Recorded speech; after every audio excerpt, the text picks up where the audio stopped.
Senior Vice President for the Center for Digital Education. Thank you very much for joining us at our first event to acknowledge great work going on in school districts around the country in the use of digital content and curriculum. The program was established to recognize schools for their innovation and leadership in adoption and use of digital content and curriculum and comprehensive strategy and upgraded learning delivery with digital tools. That's a mouthful. Suffice it to say, we're really excited that people are using technology more and more in the classroom. The more we talk to people, we see really exciting things going on. I was in Texas all last week. I met the new CIO for the Louisville Independent School District. I guess not the new CIO, new to be CIO. They just added 19,000 more digital devices to their classrooms. They're going to a 1-to-X program because they figure they'll have more devices than students because not all devices are right for every class, so they know they need to have extras of certain devices for certain functions. So they are implementing quite a program.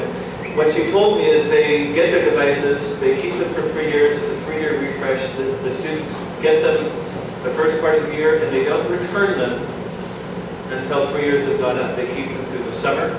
Anything they do with them goes through the district, so when they get onto the internet from home, it goes to the district, it gets filtered, gets approved to go out to the internet for whatever it is they want. But they're controlling access 24 hours a day with the devices, but the students have them in their hands all the time, which is really exciting. So it's these kind of programs that we're excited about. We're glad you're here tonight to be with us, to talk about this a little bit. So what we're going to do, we're going to present our Achievement Awards. We'll introduce everybody, and then we're going to have you all have a bit of a discussion at each table about what you're doing.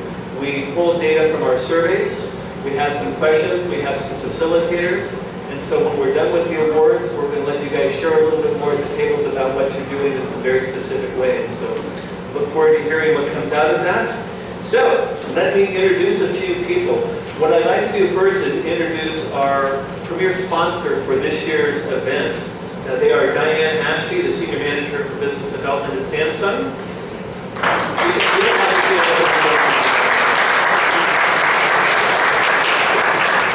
And Linda Hofflander, who's the Director of Vertical Marketing for the Enterprise Business Division at Samsung. And I'd like Linda to come join me and say a few words.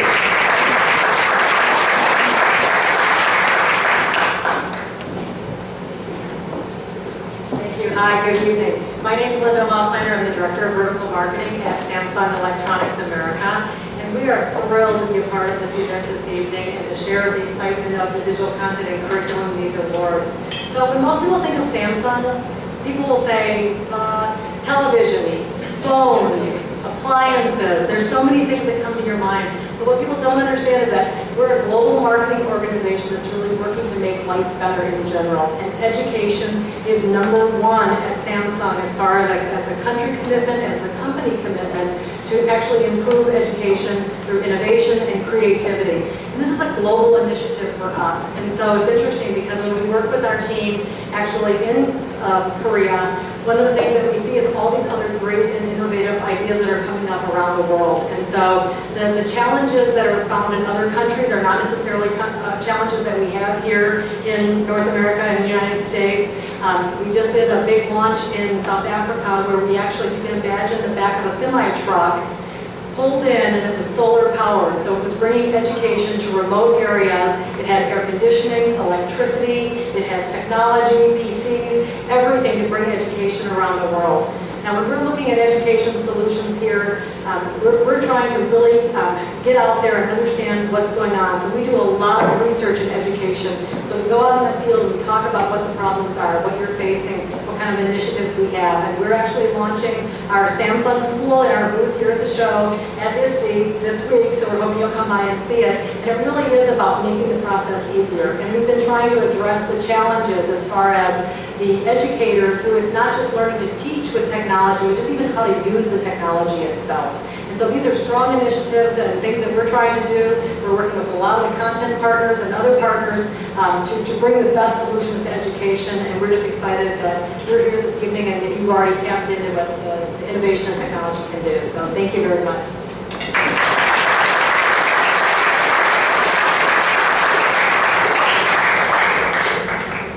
Thank you, Linda. I'd also like to thank our other event sponsors. We have with us Adaptive Curriculum, and we have Jim Bowler and Deb Beavers right here. EMC, we have Mr. Brett DeWitt with us. From NetApp, we have Michael Evans, the SLED account manager. And this isn't scripted, so if I make a mistake, I apologize in advance. There's a few of the Center for Digital Education team here. I want to make sure you know who they are. They'll be at ISTE for a good chunk of the week anyway. Our new Vice President, Kim Frame. The publisher of our special reports, Leilani Cawthon.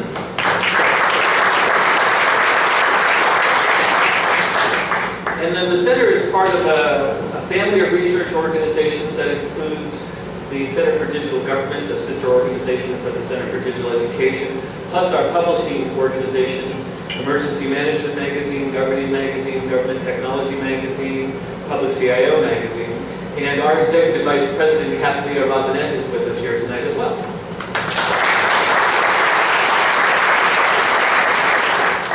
All right, so a little about the program. When we did our survey, we put together a judging panel that's comprised of some of our senior fellows and then some of the executives from the center. We looked at accomplishments over the past 2 to 3 years to improve digital content and curriculum. We were looking for content alignment with the vision and goals of the district.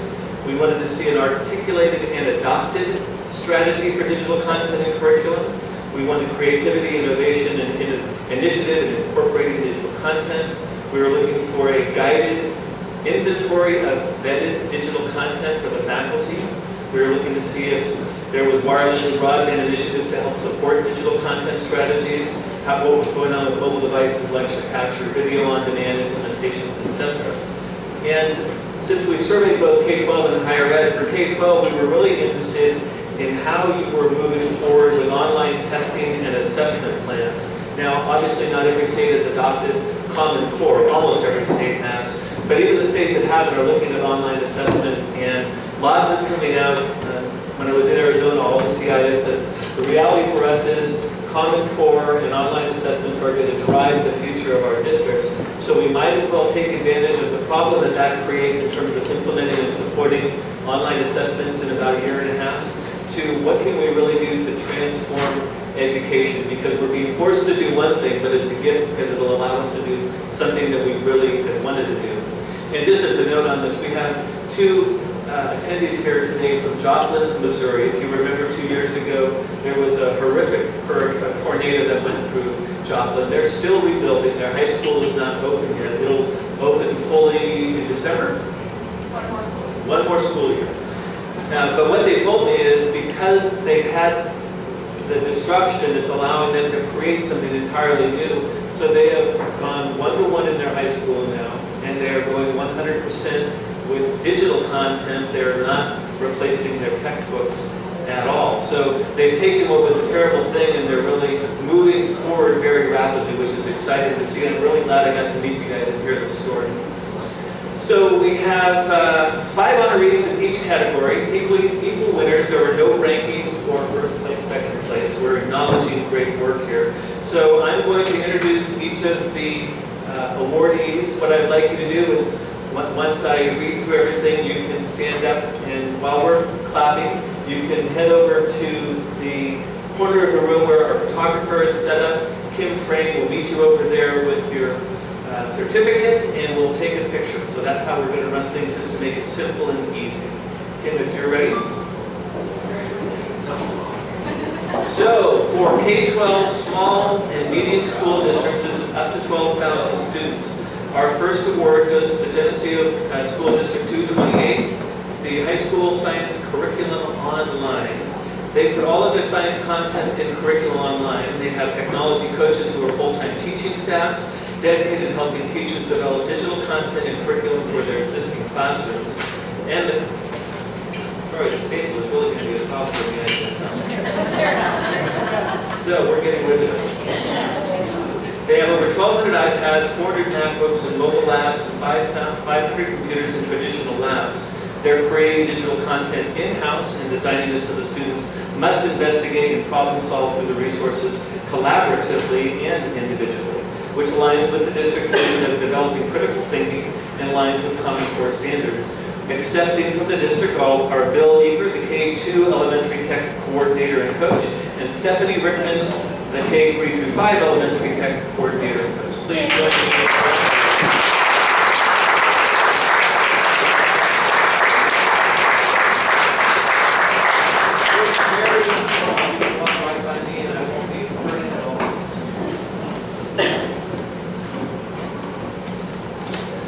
Since it's fairly warm in here, I'm going to keep things moving so that we can not deal with the heat so much.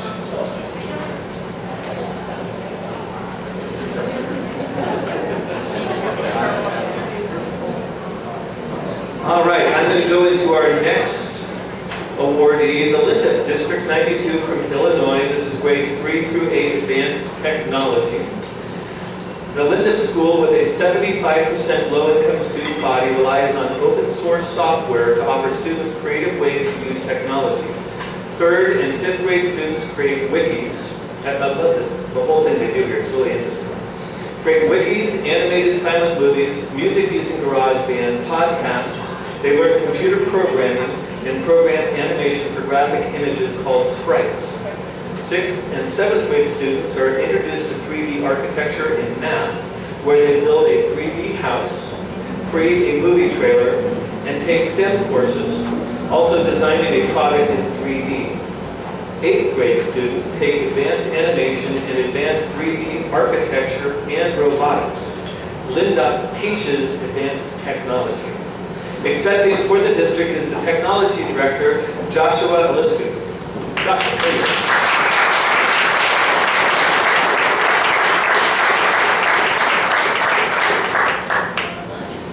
I would have loved to have had robotics when I was in 8th grade. I went to the wrong district, apparently. Or maybe I'm too old. I hate to say that. Oh, thank you, John. It's a matter of time. It's a matter of time.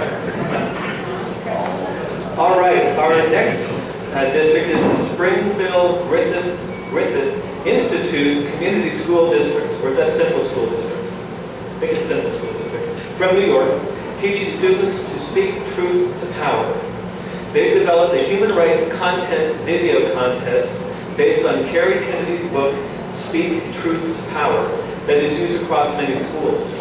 Designed to accompany existing curriculum, the video contest allows students to engage with and educate others about human rights issues through film.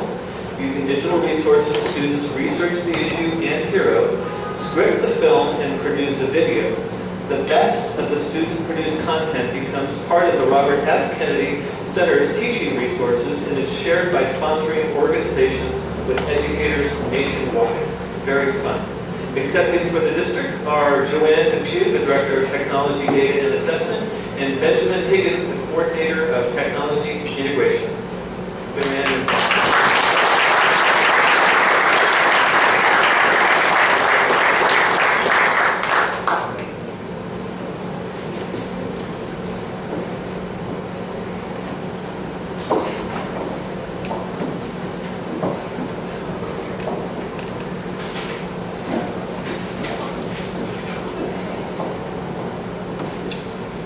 You can't see the papers on the floor, just so you know. So we're moving into a new category. This is the K-12 large district category, 12,000 or more students. The first district is the Kent School District from Washington. It's a little south of Seattle, if I remember. And it's a next-gen learning resources program. With a district-wide 3-to-1 computer ratio and 1-to-1 program on track for all secondary students over the next 2 years, providing access to digital resources for teachers and students is key for the Kent School District. In addition to platforms for providing student access to digital learning materials, the district has established a comprehensive curriculum center for teachers with interactive simulations, video clips, and technology skill development tutorials. This digital repository consolidates adopted curriculum resources, teaching strategies, and performance assessments that are deliberately aligned with standards, and has become the teacher go-to location for lesson preparation and delivery. Accepting from the district is Susan Whitehall, the Tech Academy Administrator.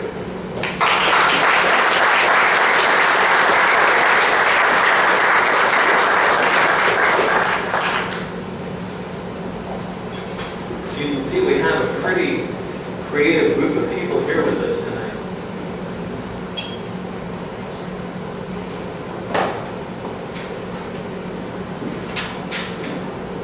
The next district is the Rowan-Salisbury school system. And I'll tell you this, if you haven't noticed, there's probably a couple people from the district at your table. There's a couple people from the district at every table. They're here in force, which I love to see. They're coming here as a group to learn this week. It's very exciting. So the Rowan-Salisbury school system is in North Carolina, and they are teaching in the 21st century. The teachers in the district report that students are more engaged and more interested in learning